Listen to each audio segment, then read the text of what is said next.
कर्नाटक से उठी है एक नई आवाज और इस बार सुर है भाषा और सम्मान का। सीएम सिद्धारमैया ने केंद्र पर सीधा निशाना साधते हुए कहा कि केंद्र हिंदी भाषा को थोप रहा है, कन्नड़ की अनदेखी कर रहा है। राज्योत्सव दिवस के मंच से सीएम सिद्धारमैया ने केंद्र सरकार पर संघीय ढांचे को कमजोर करने, राजस्व में अन्याय और कन्नड़ भाषा की उपेक्षा के गंभीर आरोप लगाए।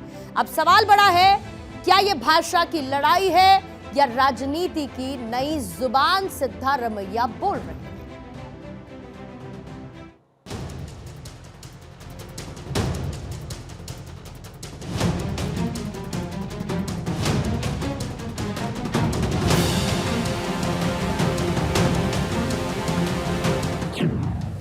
कर्नाटक के सीएम सिद्धारमैया ने केंद्र सरकार पर कन्नड़ की उपेक्षा और हिंदी थोपने का गंभीर आरोप लगाते हुए एक बार फिर भाषाई अस्मिता बनाम केंद्र की नीतियों की बहस को हवा दे दी है। राज्य उत्सव दिवस के मौके पर उन्होंने कहा कि केंद्र की नीतियां न केवल संघीय ढांचे को कमजोर कर रही हैं, बल्कि कर्नाटक जैसे राज्यों के आर्थिक और सांस्कृतिक योगदान की भी अनदेखी की जा रही है। सिद्धारमैया का ये बयान केंद्र सरकार की नई शिक्षा नीति में 3 लैंग्वेज पॉलिसी को लेकर चल रहे विवाद की बीच आई है। कर्नाटक के साथ केंद्र का सौतेला व्यवहार।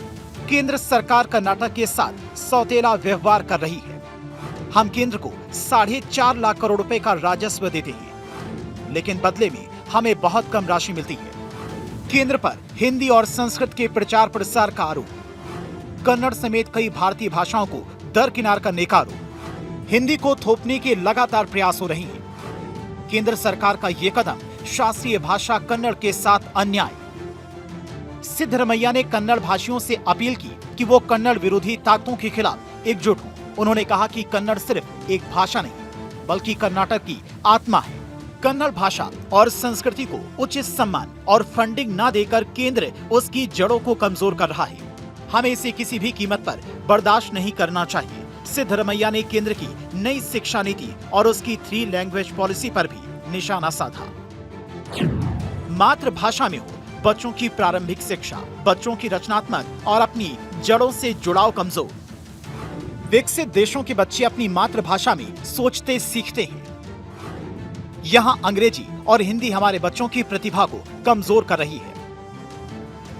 सिद्धारमैया का यह हमला सिर्फ भाषा तक सीमित नहीं है, ये राजनीतिक असंतुलन और राज्य केंद्र संबंधों में बढ़ती खाई पर भी तीखी टिप्पणी है। कर्नाटक लंबे समय से ये मुद्दा उठाता रहा है कि उसकी राजस्व हिस्सेदारी और संसाधनों में योगदान के अनुपात में उसे उचित लाभ नहीं मिलता। सिद्धारमैया का भाषण इस नाराजगी को भाषाई अस्मिता के साथ जोड़कर जनता के भावनात्मक जुड़ाव का मुद्दा बना देता है, जो आने वाले महीनों में राज्य बनाम केंद्र की बहस को और तेज कर सकता है। सिद्धारमैया का बयान सिर्फ भाषाई पहचान का नहीं, बल्कि संवैधानिक संघवाद, सांस्कृतिक सम्मान और क्षेत्रीय आत्मसम्मान की आवाज है।